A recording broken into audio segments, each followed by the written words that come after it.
প্রশাসনের কাছে আবেদন জানাবো যে আপনারা আপনাদের নিরপেক্ষতার চূড়ান্ত রূপ দেখাতে হবে। এখন এই ভোটের অধিকার যদি অন্যকে কেড়ে নেওয়ার সুযোগ করে দেন প্রশাসন, তাহলে কিন্তু জনতার রোষ থেকে বাঁচতে পারবেন না।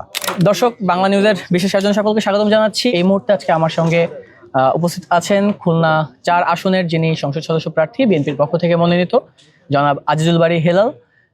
আমরা তার সঙ্গে কথা বলবো, জানতে চেষ্টা করবো তার নির্বাচনী বিভিন্ন দিক। প্রথমে জানতে চাইবো আপনি কেমন আছেন? আলহামদুলিল্লাহ। আলহামদুলিল্লাহ। একটু প্রথমে জানতে চাইবো যে আসলে নির্বাচন নিয়ে এই মুহূর্তে ভোটের মাঠের অবস্থা কি আপনার দৃষ্টিতে, এবং সার্বিক পরিস্থিতি কেমন মনে হচ্ছে? আমাদের এই খুলনা 4 আসন সবচেয়ে বেশি রাজনৈতিক সম্প্রীতি, সাম্প্রদায়িক সম্প্রীতি আমাদের রয়েছে, অর্থাৎ সম্প্রীতির যে রাজনীতি, হারমোনির যে পলিটিক্স, এইটা সবচেয়ে বেশি খুলনা 4 আসনে বিরাজ করছে। আমার দৃঢ় বিশ্বাস অন্য কোনো আসনে এরকম রাজনৈতিক সংস্কৃতি, এরকম রাজনৈতিক সম্প্রীতি আর কোথাও নেই। অতএব আমরা একটা এক্সট্রিম মশার কয়েল প্ল্যান্ট ফাইবার দিয়ে তৈরি, ডেঙ্গু, চিকুনগুনিয়া বাহি সহ যে কোনো মশার বিরুদ্ধে দেয় এক্সট্রিম সুরক্ষা। সুষ্ঠু এবং সুন্দর এবং গ্রহণযোগ্য নির্বাচনের দিকে এগিয়ে যাচ্ছি। আচ্ছা, একজন সংসদ সদস্য প্রার্থী হিসাবে আপনি তরুণ অথবা বৃদ্ধ কাদেরকে বেশি প্রায়োরিটি দিচ্ছেন? সবাইকে প্রায়োরিটি দেবে। তরুণেরও একটা ভোট, বৃদ্ধেরও একটা ভোট, আবার যিনি মাঝারি বয়স তারও একটা ভোট, যিনি ভোটার তারও একটা ভোট।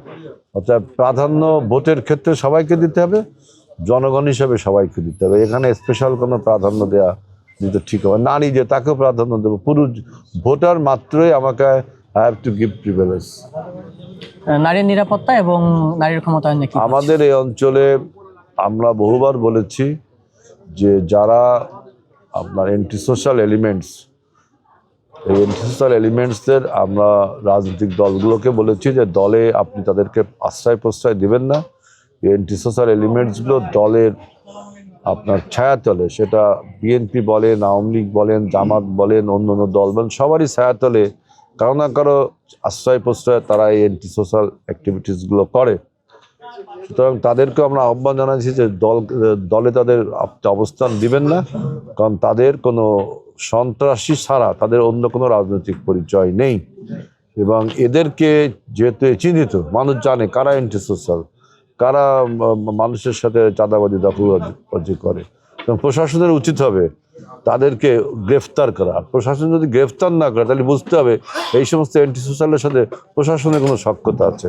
সুতরাং আমার দৃঢ় বিশ্বাস যে আমাদের এলাকার যে রাজনৈতিক সম্প্রীতি, আমরা এতদিন নেতৃত্ব বঞ্চিত ছিলাম, এখন আমরা যেহেতু ঐক্যবদ্ধ হয়েছি, এই অ্যান্টি সোশ্যাল এলিমেন্টসের আমরা দমন করতে পারবো।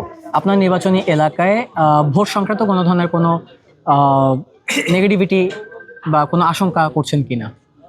আমি প্রশাসনের কাছে আবেদন জানাবো যে আপনারা আপনাদের নিরপেক্ষতার চূড়ান্ত রূপ দেখাতে হবে।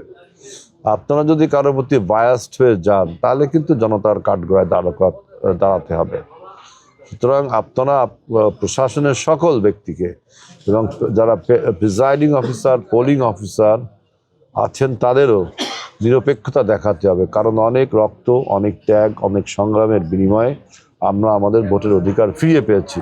এখন এই ভোটের অধিকার যদি অন্যকে কেড়ে নেওয়ার সুযোগ করে দেন প্রশাসন, তাহলে কিন্তু জনতার রোষ থেকে বাঁচতে পারবেন না, কারণ অনেক রক্ত পেরিয়ে আমাদের আজকে ভোটের অধিকার ফিরিয়ে পেয়েছি। সুতরাং প্রশাসন যদি তার চূড়ান্ত নিরপেক্ষতা দেখায় তাহলে ইনশাল্লাহ একটা উৎসব মুখর পরিবেশে ভোট অনুষ্ঠান হবে। সর্বশেষ সাধারণ জনগণের কাছে আপনার প্রত্যাশা? সাধারণ জনগণের কাছে আমার আবেদন যে আমাদের এই অঞ্চল আপনার একটা গ্রামীণ জনপদ, মফস্বল এলাকা। এই এলাকার মানুষ আপনার আধুনিক এবং উন্নত এবং আদর্শ জীবন যাপন করতে চায় এবং সন্ত্রাস মুক্ত এবং একটা নিরাপত্তার সাথে জীবনযাপন করতে চায়। সেই জীবনযাপনের জন্য এই এলাকার মানুষ দীর্ঘদিন নেতৃত্ব বঞ্চিত। সুতরাং আমার আহ্বান থাকবে এই রূপসা, তেরোখাদা, দিঘলিয়ার মানুষ তাদের উপযুক্ত নেতা নির্বাচনে অবশ্যই সঠিক সিদ্ধান্তটি নিবে, সেই হিসাবে তারা আমার দৃঢ় বিশ্বাস ধানের শীষ প্রতীককেই বেছে নিবে। ধন্যবাদ আপনাকে। দর্শক, জানতে চেষ্টা করছিলাম খুলনা 4 আসনের যিনি সংসদ সদস্য প্রার্থী বিএনপির পক্ষ থেকে মনোনীত জনাব আজিজুল বারী হেলাল, কথা বলছিলাম তার সাথে এবং তার নির্বাচনী এলাকা নিয়ে তার বিভিন্ন পরিকল্পনা সম্পর্কে জানতে চেষ্টা করছিলাম, জানার চেষ্টা করছিলাম আপনাদেরকে। পরবর্তীতে আবারও নতুনভাবে নতুন কোনো তথ্য নিয়ে আপনার সামনে হাজির হব। ততক্ষণ পর্যন্ত ভালো থাকুন। আপনাদের সঙ্গে ছিলাম আমি জহিরুল ইসলাম রাতুল, বাংলানিউজ 24।